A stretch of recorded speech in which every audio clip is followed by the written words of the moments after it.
Continuamos con el siguiente caso. El caso número 2 es de un canino macho de 13 años, caniche toy.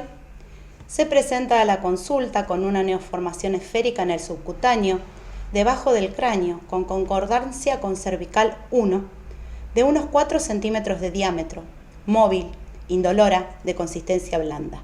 Se realiza una intervención quirúrgica extrayendo una muestra. Su color es blanco amarillento con escasa irrigación. Se fija en formol al 10% y se remite al laboratorio de histopatología. Resultado de la biopsia. La muestra analizada presenta adipocitos altamente diferenciados, con aumento del tamaño, regulares, con vacuolas lipídicas, lipoma. Bien, vamos a empezar entonces a hacer el análisis del caso, ¿sí? Estamos hablando de cuáles son las alteraciones morfológicas que estoy viendo y cuáles son los síntomas. En el caso de, por ejemplo, que sea indolora, ¿sí? Eso es un síntoma. O sea, estoy observando, interpretando que el animal a la exploración de esa alteración no presenta dolor, no reacciona, ¿sí? Vamos a empezar con las alteraciones macroscópicas. Una neoformación esférica en el subcutáneo. Ya la estoy ubicando, sé que está por debajo de la piel. Ahora, es fundamental en este caso la ubicación. Está debajo del cráneo en concordancia con cervical 1. Y el tamaño, 4 centímetros de diámetro. Es móvil. ¿Qué significa que sea móvil? Esta neoplasia no tiene una característica infiltrativa o de adhesión o de adherencia al tejido. No tiene la característica de un crecimiento de tipo endofítico, podemos decir, que no está infiltrando el tejido. Lo indoloro es un síntoma, ¿sí? Y tiene consistencia blanda. Otra de las características que habíamos visto anteriormente es que es de color blanca amarillenta y tiene escasa irrigación, ¿sí?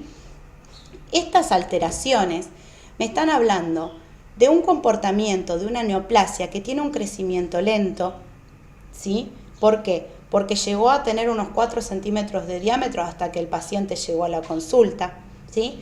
Porque al animal no le presenta dificultad, ¿sí? Está por debajo de la piel.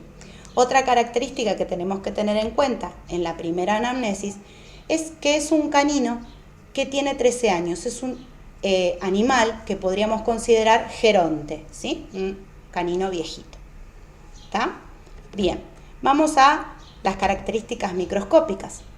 La característica microscópica me está hablando de adipocitos que están altamente diferenciados, pero que tienen un aumento del tamaño y que tienen vacuolas lipídicas.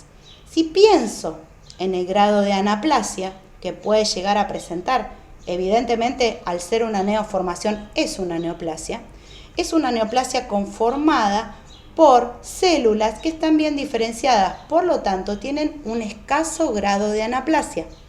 Recuerdan que la anaplasia, mientras más indiferenciada, ¿sí? Esa célula, mientras más características de indiferenciación tenía, ¿sí? Más maligna era. Mientras más diferenciada o más parecida al tejido que le dio origen, ¿sí? Más benigna es esa neoplasia. Ahora, el diagnóstico es lipoma. Bien, entonces puedo decir que es una neoplasia benigna de tejido adiposo o es un tipo de neoplasia benigna de un tejido mesenquimático especializado como el tejido adiposo. Bien, vamos a empezar a pensar en el pronóstico. Según el nombre, ¿sí? Es una neoplasia benigna, ¿sí? De tejido adiposo. ¿Cuáles pueden ser las consecuencias de que crezca una neoplasia? ¿Sí? Y ahora voy a pensar no solamente en las consecuencias y tejido afectado, sino en la ubicación. Pensemos que una neoplasia benigna que tiene un crecimiento lento, pero que va creciendo, ubicada en la base del cráneo en concordancia con la primer cervical, puede en algún momento empezar a comprimir los tejidos adyacentes en su crecimiento y empezar a dificultar la irrigación de ese tejido. ¿Qué tejido tenemos cerca ahí si estamos entre el cráneo y las cervicales? Estamos en el medio de una articulación cráneo-vertebral, ¿sí? Y dentro del canal vertebral, ¿sí? Tenemos a la médula. Entonces, ¿cuáles serían las consecuencias si se produce una falta de irrigación o una isquemia, ¿sí?, en aquellos vasos sanguíneos que pueden llegar a irrigar a la médula?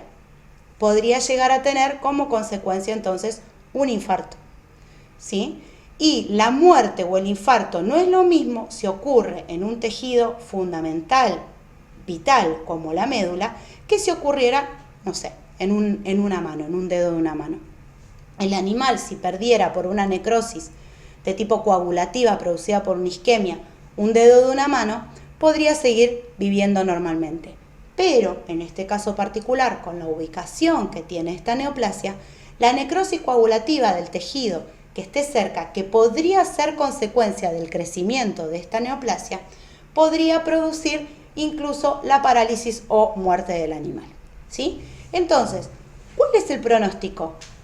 Si esa neoplasia sigue ahí, no va a ser un pronóstico benigno, puede tener malas consecuencias. ¿Cuál sería el otro pronóstico? Podría ser benigno si yo esa pieza, por no ser de carácter infiltrativo, puedo retirarla, si esa neoplasia la puedo retirar en su totalidad y el animal continuar con su vida normal. Por otro lado, ¿cuáles son las causas? En el caso de los lipomas en los animales gerontes, la edad es un factor predisponente, ¿sí?, para la aparición de estas neoplasias. Entonces es posible que, al ser un animal viejito, pueda llegar a tener algunos otros lipomas, ¿sí?, que como pronóstico en cuanto a la respuesta al tratamiento podría ser bueno, favorable, porque lo podría extraer, ¿sí? Entonces es fundamental el análisis de todos los componentes que están en el caso y la interpretación de los significados y las consecuencias. Seguimos con el siguiente.